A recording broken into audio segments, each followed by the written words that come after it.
Are you going to say something? You're the host. Oh, okay. All right, I'll do that then. I think we're going to call this Behind the Zine. I'm trying not to laugh over here. Oh, no, you can laugh. I think we look ridiculous with our sunglasses because we're seeing the reflection of our monitors.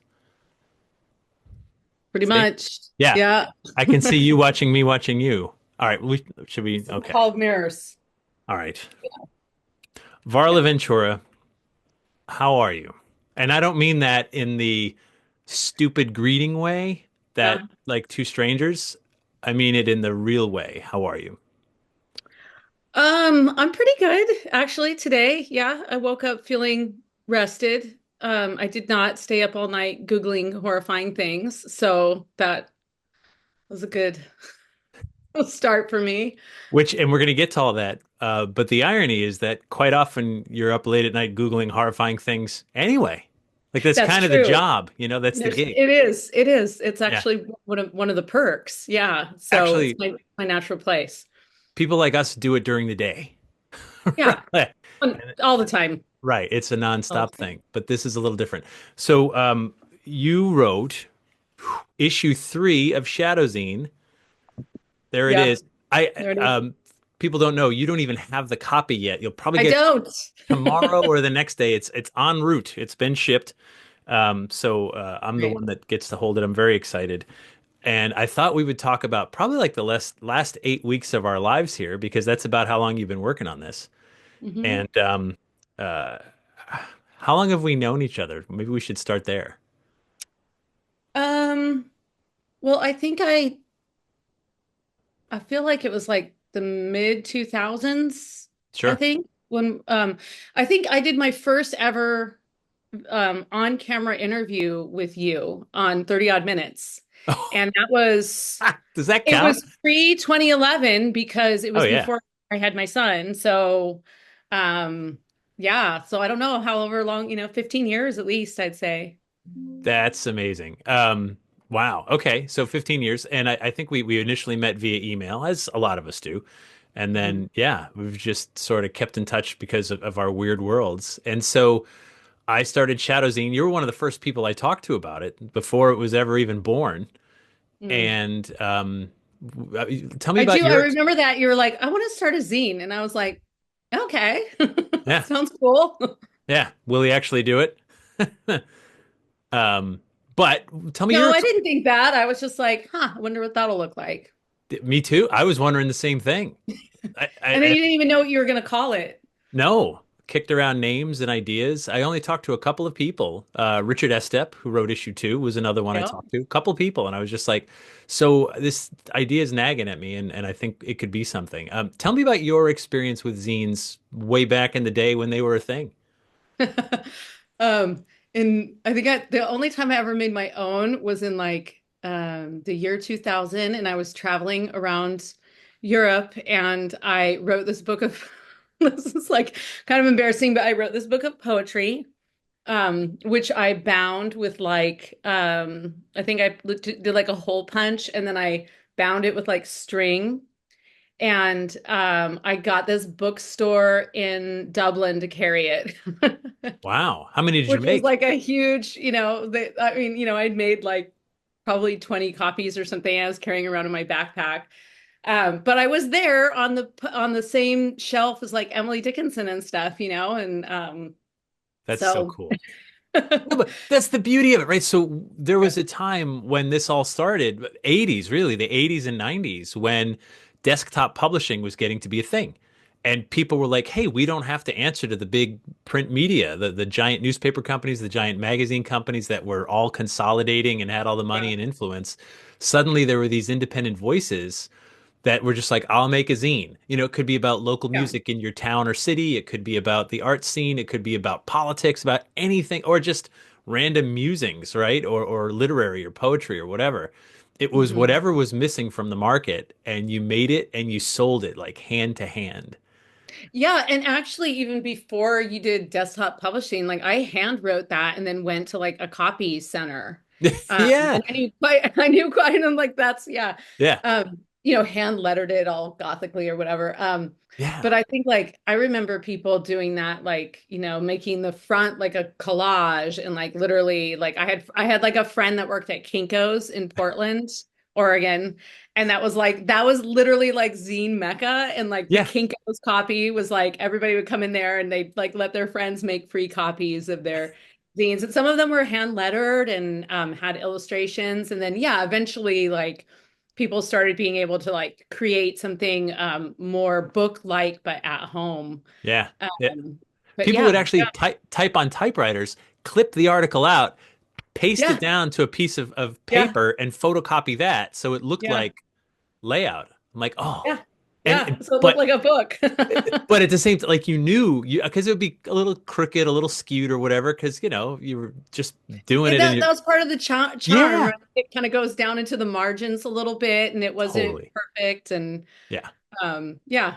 So what made you decide on this particular story, the Mark Twain Ouija mystery, which I knew very little about it, and so I was thrilled when you mentioned it. I'd heard of it, but I didn't Yeah. know much of the details other than allegedly Mark Twain's ghost wrote a book Yeah. posthumously through the Ouija board, which is just, I mean, there alone, I'm in. Like you got I me. know, right? That's how I felt. That's how I felt. So why this Uh, story? So I've actually sort of like mulled this story for years. I stumbled upon it years ago doing this like ebook series for Wiser. And I kind of read it then, and that was actually like it was called the Paranormal Parlor series, and then eventually that became my Paranormal Parlor book.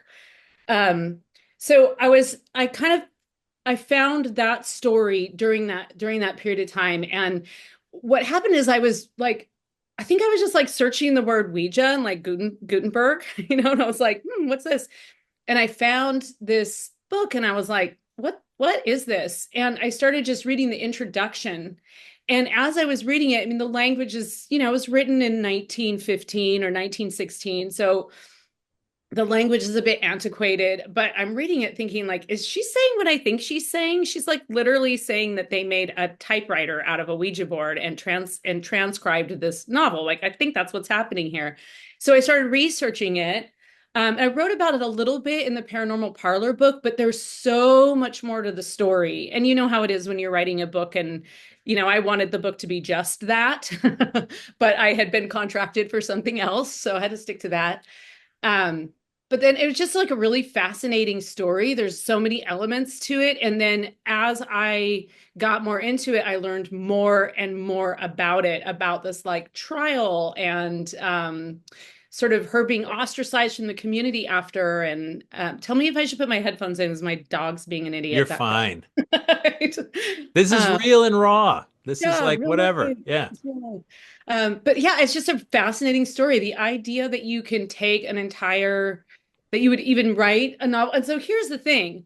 Like, the first time I read it, I wasn't entirely convinced that she had actually necessarily channeled Twain.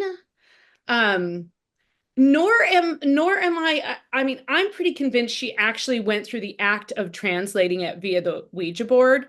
But regardless of like how, or I mean, we've both used Ouija boards. Stuff happens, Yeah. right? Like Yeah. stuff happens. I've used it alone and stuff has happened. So I wouldn't recommend that, but story for another time. Yeah. And I Might have wouldn't been recommend the writing basement and with a some Ouija drugs, board. but it doesn't matter. It Yeah, doesn't right, of matter course. now. Totally. Makes sense. Uh, Um, but yeah, it's just a fascinating story. The idea that you could even translate something, whatever you're tapping into, just that you would use the Ouija as a literary device was absolutely fascinating to me. And as you know, there's these wonderful elements where, she taps into Twain, and um, he like the voices are confusing, and he keeps having to say things like, that was a parenthetical statement.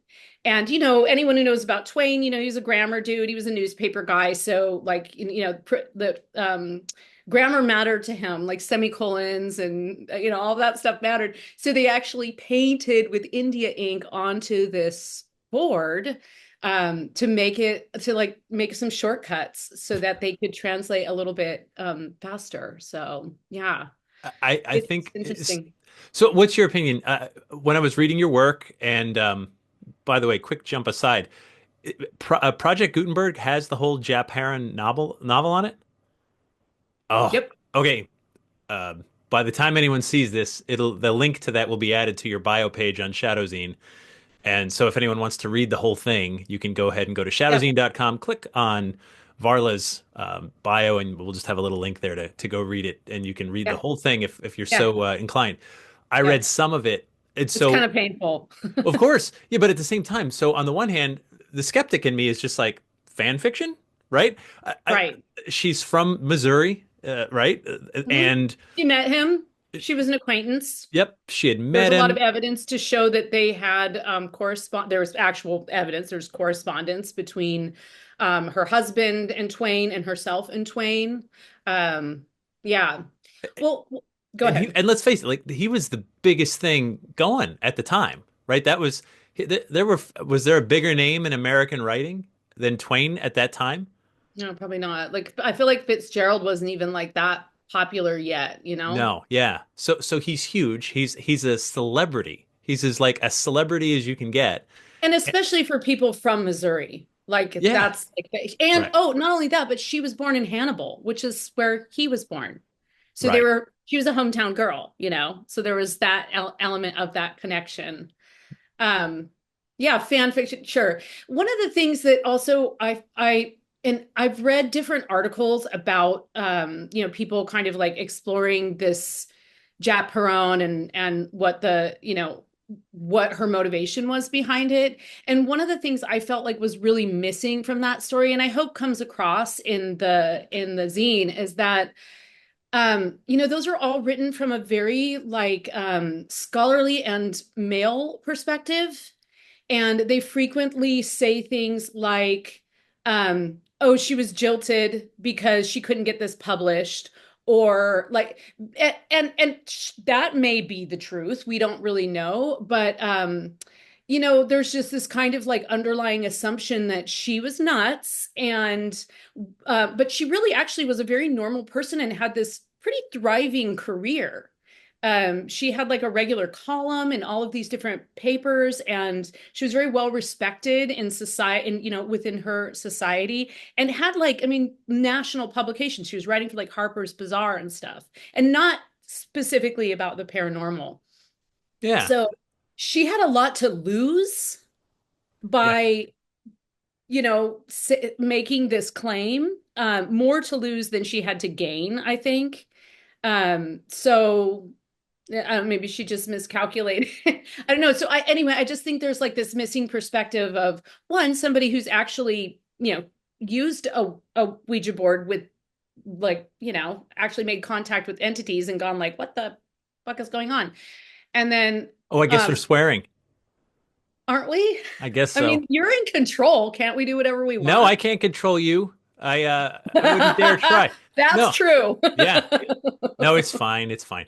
Um, so no, but you're right. And so one of the things, and this happens today, it's happened for all of time. When But someone men trying pres to control women. that, but also too, when someone presents something that you don't believe in, right? If I can't attack the evidence, I'll just attack the person. You're a crazy woman.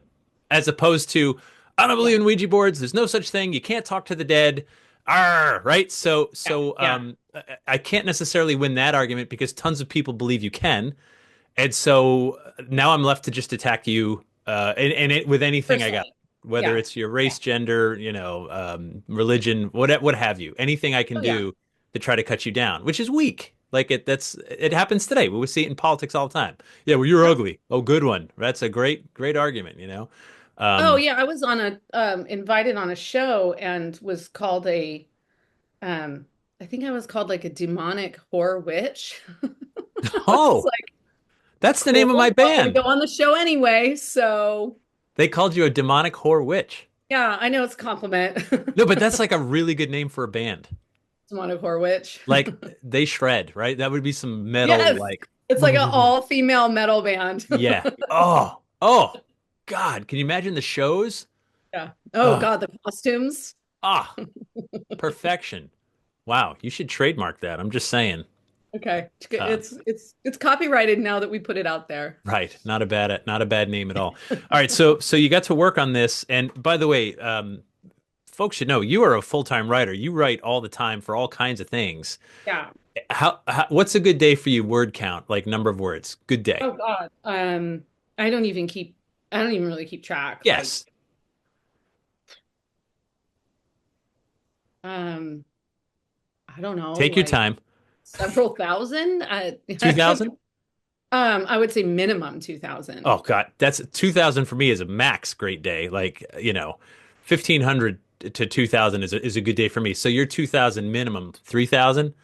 All right. Next Yeah. question. Yeah. Critically important follow-up. How long would it take you to write 2000 words, your minimum, with a Ouija board? Yeah. Yeah. Oh my God. I don't think I have the patience for that.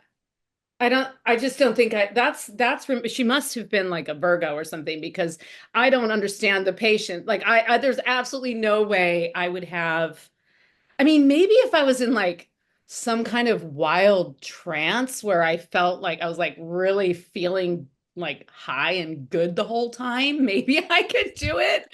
Right. But like I mean, it was hours a day for like for a year or more. And it wasn't just the novel. They Yeah. actually channeled two or three short stories first. And then, I mean, but I guess like it's a little bit addicting.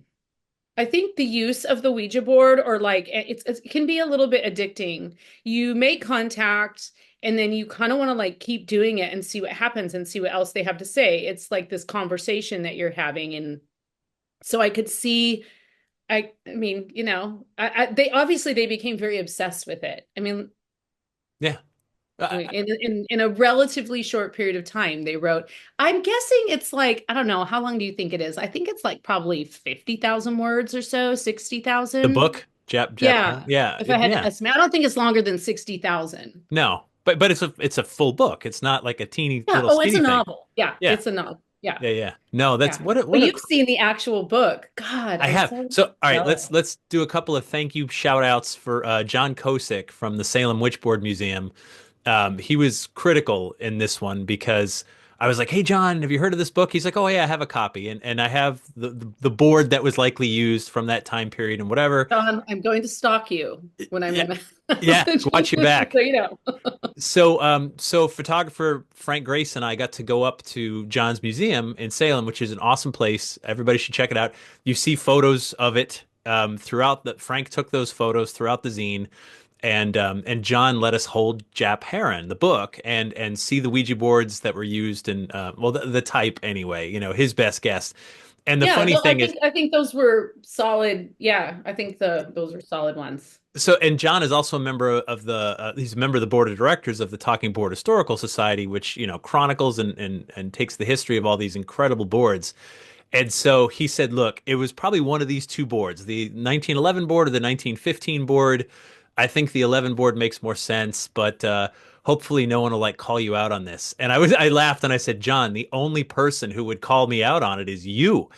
So, right, like you're the only Well, one. I This agreed with that though because I think she would not have gotten it. So she made the first contact in like 1915. So sure, that second board came out in that year, and yeah, she already had the board. sure, it's totally makes sense. She had the board. She had her own board. That was her personal board Yeah. that she started using, I believe. Yeah. So, but it was a funny moment to just be like, John, you're the only one deep enough in these weeds that you'd be like, actually, sir, I believe it would have been. And I'd be like, so I would just defer to you and be like, John told me, and you yell at him. Yeah, we can't promise, but that's our best guess based on Yes, his I expertise. support that guess. So yeah, Yeah. they were awesome. They were such an incredible, Frank taking the pictures and John just Yeah, thank you, Frank. Those pictures are gorgeous. he's good. He's so good. He's So. amazing. It's fun. I love having such fun, creative people. Um, and it's so cool too that I could call you when I had this idea and be like, "Do you want to write a zine? It'll be a lot of work for like very little money or glory." And you're like, Yeah, "Yes, of no, course this. I Oh my do. God, I love not making money and or glory and like working on something. Why did you say yes?" Well, so this story is something that I've really really wanted to explore like in from beginning to end, Yeah. from the concept of like spiritualism and what it brought for women all the way to like what happened to her and her work. And so I had in mind and actually had pitched to a couple places to tell this story because it's really a fascinating story and it has a lot to do with history and it has women's history and it has the history of the psychic arts and it's just there's all of these subtleties to it. So I just really sorry, something happened behind me. I just really wanted to be able to like tell that in completion. And so when you mentioned the zine, that immediately came to mind because I had already started like writing it and had expanded it. And at one point I thought I was gonna like record it as a podcast, but I've sort of given up on that. But so I kind of had like the script written and I just knew there was a lot more to the story and like probably I mean there probably is enough to like write a book of some kind but it wasn't really enough for a book, so it's kind of like it's like when you write that short story and it's too long for a short story but it's not long enough for a novel, so it's kind of gets in that novella. And then also I have a real hard time saying no to you. I don't know if you noticed that. Good to know. Good to know. Yeah, yeah. Yeah. You keep that in your back pocket. Yeah. So No, that's awesome. Well, thank you. I was honored and flattered to everyone that said yes so far when I said, "Hey, I got this idea. It's pretty crazy. It might fail." I love the idea behind it too. I mean, I love print. Like Yeah. that's I prefer print to anything. So I even like sometimes feel bad reading things on Gutenberg. I'm like, oh, I wish I could find the print version of Yeah. this. Yeah, Just for yeah. the, it just different things happen when you read things in print. But whatever, people, whatever gets people reading, I don't really care. Yeah. But I just loved the idea of it. It was like, yeah, zine. Okay. Like we're like the same age. We remember how like fantastic it was to be able to communicate things without having to go through the gatekeepers. Yeah. Yeah, yeah. And I'll tell you too, like from my perspective, I was literally stuffing envelopes all morning. Like when you get it in the mail, I did it. Like, you know what I mean? Like it's Touched by Jeff. it's not I'm not even saying that. I just mean like this is it. Like this is the whole operation. Behold, Yeah, this like is Shadow Zine headquarters. yeah. Like I have a postage machine now, which is the coolest thing. I'm so That's geeked about it. exciting. Yeah. I'm just like the whole thing. So no, that's cool. Well, thank you. It was I was flattered that you said yes too, and then you had such a cool idea. So while you're working on this, you got some news that was life-changing. Yeah. Do you want to talk about it? Yeah, we can talk about it. Yeah. Okay. Should you start? I guess I should probably say it. It is I your don't care if story. you did. Yeah, yeah. Yeah, so I don't know. When did we start working on it? Like, Probably like 8 weeks ago, yeah, a six, couple eight weeks months ago. ago. Yeah. Yeah, so during that time, I think it was actually like the week you were going to that conference in Missouri, Hmm. which I wanted to go to because I wanted to go to the Historical Society and see if I could find more information out about Emily Grant Hutchings, who's the woman at the center of our story. Hmm. Anyway, just before that, I was diagnosed with breast cancer, which was a real shock. Yeah. So I'm about a month or two into understanding that is, that I'm kind of accepting it, I guess. And I have surgery coming up. I don't know when you're releasing this, but my surgery is on April 8th. No, April 9th. April 9th. I have two surgeries, April 9th and April 23rd. And yeah, it's scary as fuck. You called me and you said, "Hey, I got something I've got to tell you." And I And was like, it's not about the zine. I know, Don't worry, I selfishly, I'm can like, make my "Oh no, I deadline. just lost my author." And you called and I remember the tone of your voice and it was just, "I have cancer." And it was like the wind was pulled out of the room. You know what I mean? The air was just completely sucked out.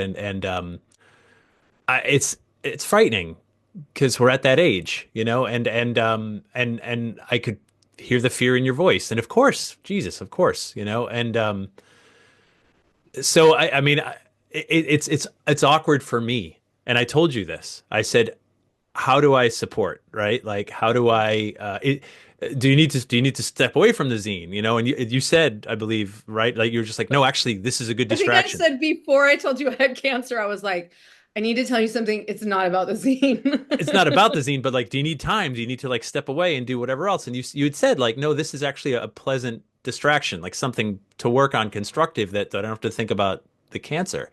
And I'm Yeah. like, well, glad to help, I mean, Yeah. how, No, it how, was great. It was great. I'm a so, creative person. so So there's a cancer face, right? That people make. And I've known people with cancer. It's lost been, people with I've cancer. lost people. I've been around it, right? So there's a face. And try so hard not to make it when someone But says, I have cancer. And you go, oh, right? Like that's more or less the face. You poor, poor thing. And you don't want to be like, you don't want to, I mean, yeah, of course, I feel terrible for you, but you don't need my pity, right? Or do you? I mean, You'll take it if it's free, why not? I'll take a hug. Of Yeah, course yeah. that. But how do you want to deal with it? How do you want the people in your life and your friends to deal with what you're going through? How can we support you? Is my Yeah. question. Well, it's all like very still kind of like very new for me. And one thing that's been challenging is just like I like to share the information. I feel like if it makes one woman go get the mammogram she's been putting off, then it's a good conversation to have. Sure. Um, and honestly, like if I had put it off, and we'd be having a very different conversation right now. If I had put it off, 6 months, this would be a different conversation. So I think it's a good thing to talk about. I also like, just especially with my son, just trying to like keep the dialogue open because I think scary things when you don't talk about them, and like we love scary things. This is not the kind of scary thing we mean No, though. this is not the scary we make our Yeah. bread and butter with. No. Um, I mean, there's been some funny things that people have said to me that I've kind of like jot that down in my notebook for things never to say to someone with. Like what? Let's hear it. Um, I wonder what caused that. Ah, yeah, Yeah. But I also understand that that's rooted in a fear of like, what did you do that I can do differently so I don't get cancer? right. But it's a little bit of the equivalent of victim blaming, you know? It's like Yeah, everything causes cancer. I don't know. I have no history of cancer in my family of any kind. It was really quite shocking, but I think it's shocking whenever you get that, when you yeah. get news like that. Um, I think a lot of us short circuit because we're like, what do I say? What do I do? Like, I don't know. Well, I you gotta. know what? The only thing I think that you can really, and I think this is true also, like I experienced this with grief. The worst thing you can do is nothing. Yeah, The worst thing you can do is not reach out or not say something or not like acknowledge it or I mean, and everyone approaches it differently. And another thing that now that I've had like, only a month to like wrap my mind around it is that I also recognize that it's a different trigger for different people. And this yeah, is so I know I'm not supposed to be concerned about other people, but like dropping the news on someone who, lost their mother from breast cancer is a different conversation than like, hey, I need to tell you. So I've tried to tell as many people as I can, like in and over the phone or through a direct correspondence or in person, um because I think it is a energetic conversation that you can kind of have, yeah, like you said, you could tell by the tone. I mean, I was really scared too, like I had just yeah. found out. Of Not course. Yeah, of course you I mean, were. I'm still scared, but I'm also just like, just let's just get this out of me. Yeah, Like, yeah, so I think I don't know, I mean, I don't really know the answer to that question because I am still like a little bit in the muck and mire of it. But like obviously knowing that people I mean, I've had a lot of offers of support. I don't think people know what to do. And that's okay. people don't always know what to do. Sometimes it's just like funny, distracting memes. Sometimes it's an Yeah. assignment that takes you to a different time and place. I mean, I can't tell you. I went to visit my family, and it was at like the first time seeing them after my diagnosis, and it was like up in the foothills, and it snowed in the spring. And I was sitting there working on the zine, and it was like so wonderful to just be in 1915 at a parlor with Emily. Yeah. Yeah. Yeah. So how has it so far? How has it affected your work? Do you find like do you lose yourself in the work as like a pleasant distraction, or is it are you always distracted by the cancer? What's the where's your head on any given day? That's a good question. I think it's a sort of a combination. Like I definitely need to work, like working and doing things. So some of the work that I do, I like teach writing classes Hmm. and do like I did this open mic the other night, and that's a different kind of distraction. That's a very interpersonal distraction, but I got a lot of hugs. So, I'm kind of needy when it comes to hugs. Like you cannot hug me enough. Yeah. It's Yeah. like, Yeah. just hold me. So I think like there's that nice kind of like face to face and like to me it's just like be honest, like I'm awkward about this, I don't know what to say, or how are We you, all are. I don't Yeah, know. Yeah. we all are. It's an awkward Yeah. thing, right? Because let's um, face it, like you saying you have cancer reminds me of my mortality. I don't like that.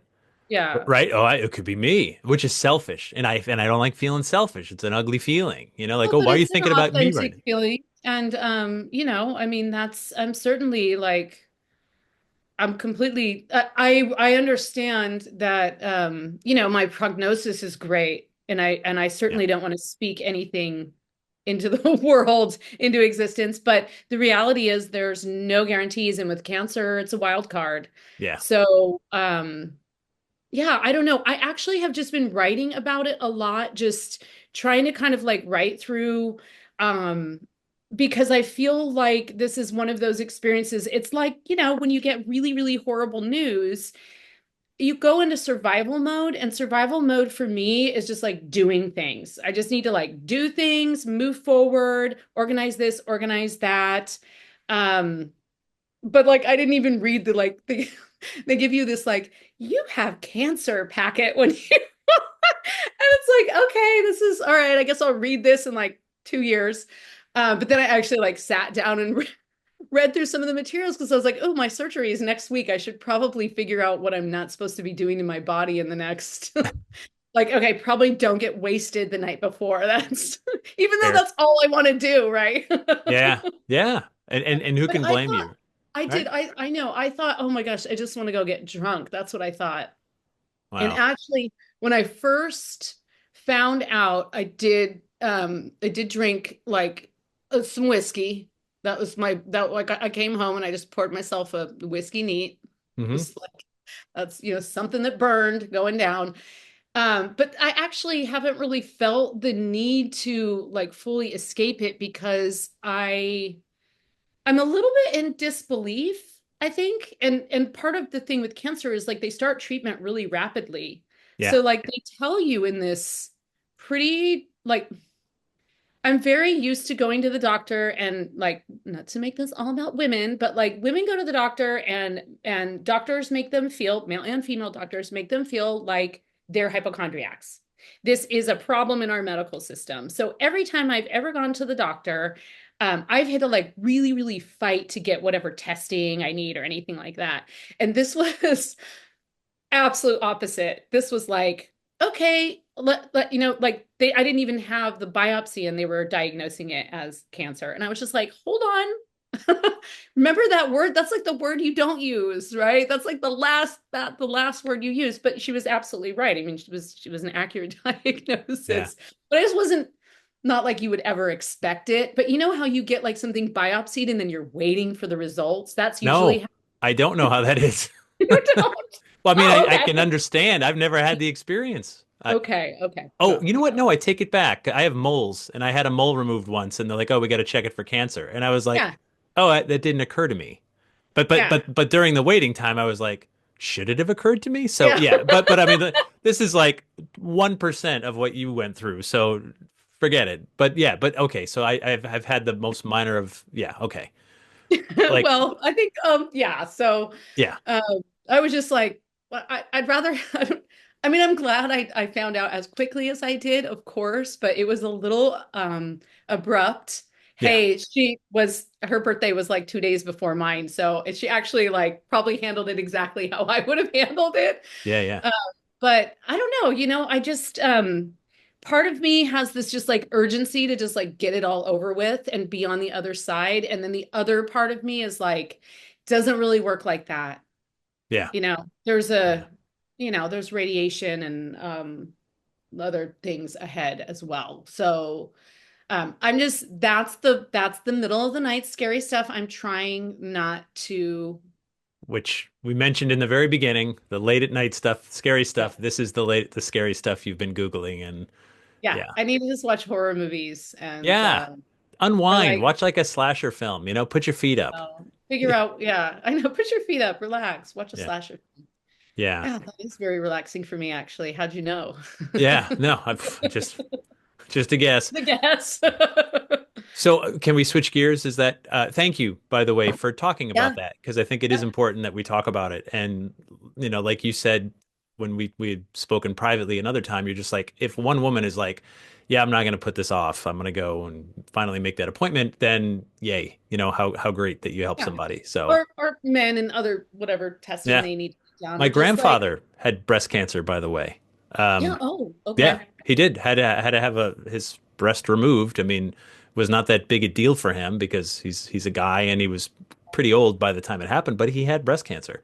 Yeah, yeah, So absolutely. Men yeah, get breast cancer and yeah, yeah. But thanks for asking about it. I mean, of it's course. kind of a weird thing to talk about, but Well, what people can really do to support me is buy the yeah, zine. wow. So someone once told me the worst thing you can do is say nothing. Yeah. Oh, that was we could just rewind that. That was you. Yep. Um, so the zine, yes. So the good news is, as you recover, you'll be promoting the hell out of this, but also you'll be promoting the hell out of this, which is your Oh yeah. brand new book, Enchanted Yeah. Plants. Look at Yeah. that. A Treasury of Botanical Folklore and Magic by Varla A. Ventura. The book is it's the same publisher that did my Christmas book. And Mhm. this is so insulting to the Did you author. put them side by Wait, side? no, no, no, Did you? no. No, no, no. I'm Put about them to side give by you the side. I did immediately. As soon as my copy came, I have to tell you this. As soon as my copy came, I took your book off the shelf and I put them side by side. And yours has different, like yours is, I think, a little bit taller, but it's thinner. And then yours has like this kind of like nice linen-y matte finish, right? right. And your ribbon is forked and mine isn't. So, So what I'm gonna lay the insult on you that's been laid on me. It's not meant to be an insult, it's meant to be a compliment, but it lands as an insult. The book, the physical book is beautiful. It's got like gilded pages, it's got a built-in ribbon bookmark, it's hardcover, it is absolute it's full color, it's stunning inside, it's stunning outside. And then the author goes, the words. I wrote the words. I had very little to do with the design, right? I mean, you had your input, but at the same time, you're like, I didn't design it. I wrote it, and I was like, oh yeah, the words are good too. And you're like, oh no, it's a great book. I Words, don't, words and okay, all. so I actually don't view that as an insult I because, do. but the thing is that the words are the inspiration for everything else. Sure. Without the words, the art never would have come about. Without like that design doesn't exist without my words. And I Right. know that. My words commanded that design and the magic that I put into that book was also put into the design and they Sure. did a really thoughtful design, but I feel like there was, I mean, not like it's absolutely a collaboration. The design is incredible. I cannot believe they sprung for Gilded Edges. You're worth it. Hey, Thank you, thank that's you. awesome. But No, yeah, I know but it surpassed my expectations when I think I said this in like a post or something, but like when I got that book, I got one single copy in January yeah. and I just took it out and I was like home by myself and had like no one to share it with. And I just took it out of the envelope and I couldn't even like, I was like shaking. I couldn't even like open it. Um, and I just like held it to my chest and cried, like actually like legitimate Ugly tears. cried. No, I think I'm pretty beautiful when I cry. There. Okay. Not the slide down the wall. Right. Okay. No, I no, I love just that. like no, I kind of just like sobbed. And then yeah, and then I was like afraid to open it. And you probably understand this experience because as someone also who was an editor for years on books, it's like you're like, oh, what mistake is going to Yeah. be in there? It's like, oh, that's kind of, you're a little bit afraid. And but I couldn't go there because I didn't want to like rain on my own parade. Yeah. But the first thing I opened the acknowledgments because I just wanted to make sure that the acknowledgement, like that to me, I wanted to read the acknowledgments because those were all of the people that helped make that book happen. I saw And me in there. yeah, you're in there. I Yeah, know. That's so yeah, cute. you're in there.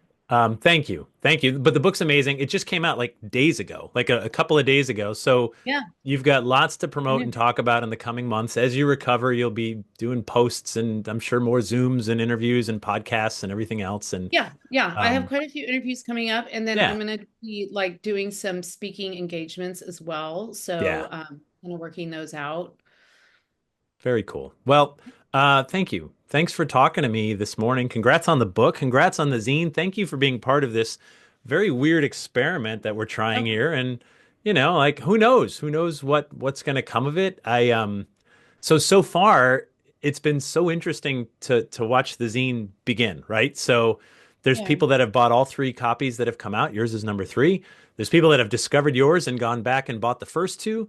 And so, yeah, I mean, I know it's just like how cool, like we're doing this print thing in a time when, we've talked about it, like the internet's kind of controlled by a small handful of people, Yeah. and this is print that goes in the mailbox to you that no one gets to oversee it except it's just us, the authors, the writers, the editors, and the audience. That's it. There's Yeah. no algorithm, no There's AI. no algorithm, there's no competition to like Yeah. and then again, like you're the gatekeeper, right? There's no gatekeepers. So Right. like Yeah. It's and just Yeah, and it's just fun to be that's like, that's it. Working with a lot of, kind of like first time writers or just working with people in my writing group who have been, they've been writing for years, but they don't have any idea like what they want to do with it or what, and it's just publishing can be very daunting and very competitive. And it's really nice to just kind of like, I mean, even for us, right? Like even for yeah, of us, we have challenges with our publishing. course we do. They're amazing challenges. That could be its own podcast under fake names and like altered voices. But Yeah. Oh, oh, wait, I want to say one more thing go. about the zine. I want to say one more thing about the Yes. zine 'cause I had this thought this morning.